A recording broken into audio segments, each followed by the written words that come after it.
I'm going to simplify the whole conversation to say that if there are economists in the room, we're going to look at the economy very differently. All of us are familiar with the classic example of polluting the river, or the steel plant that pollutes the river and no one pays for it.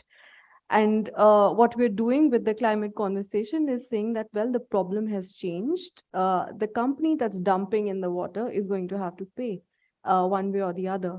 And what is the conflict there, right? The conflict is really to say that profits are not calculated the same way anymore.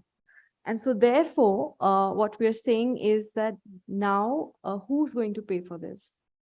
All of you sitting in the room, in one way or the other, are going to pay for it. And I'm going to argue in the following manner. One is that it could be the companies are going to pass forward these costs, right? So for example, all of you may have heard the EU is implementing its plan of a carbon border adjustment mechanism, which is a tax on exports from polluting countries.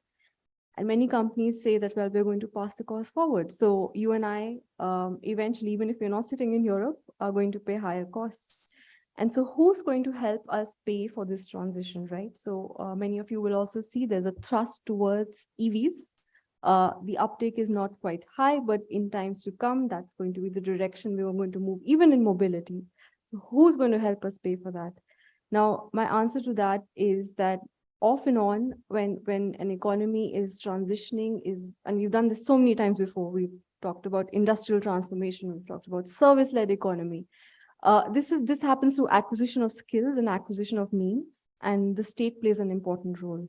And to my mind, the economic budget that we should look at with more interest and ask questions on how we're going to mobilize resources there. One of the solutions which I often offer, and Neha disagrees with me, is that you could tax on the basis of emissions. We already do tax our fossil fuels. All of us get upset when the fuel prices go up and the taxes don't go down. But this is just to say, to link it to all that's being emitted, to also create accountability of the government, which is going to use this to help us back. Building up from there, there are companies, right? So if there's a conflict between profit and environment, then how are we going to resolve that? Investors, as we heard in different panels before, investors are asking questions that are the companies doing the right thing? And that again puts a cost, right? So where would companies go? So, people like Neha are there to help the market and to guide on what are the frameworks with which to think about. So all that you heard about green bonds, all the interesting terms which we're all trying to grapple with are basically saying that there is intent, and with that intent comes some kind of a discount on when you go to the market. We all are familiar with the Indian economy. We know that banks are at the heart of what we do. Even today, retail loans as well as commercial, activities are linked to what banks give you. And, as the panelists have mentioned, how do you make the banking system walk in the same direction as companies? And so therefore, you could start at the end of saying, well, tell me what your portfolio looks like. I want to see where your money is going. The second is to also implement costs within that system. And if that's going to happen, then there's going to be shift linked in the corporate sector as well as in the capital markets. But is it where the tension ends? No, not really. Ms. Rashmi has talked about international finance.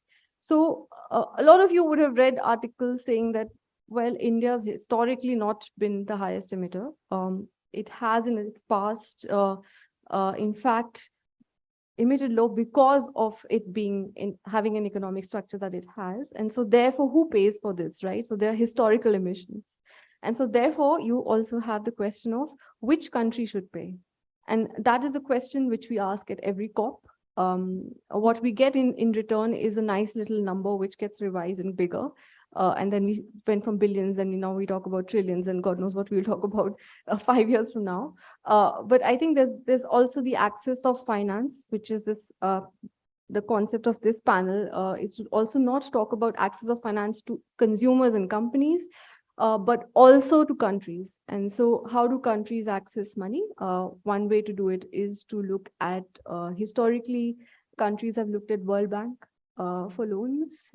We know how they pan out. So big question mark, but maybe with the G20 program, which is saying reform the Bretton Woods, might be a good time to say that access of finance for climate purposes under that regime could change. The other is that developed countries have been trying to forge partnerships with countries like India.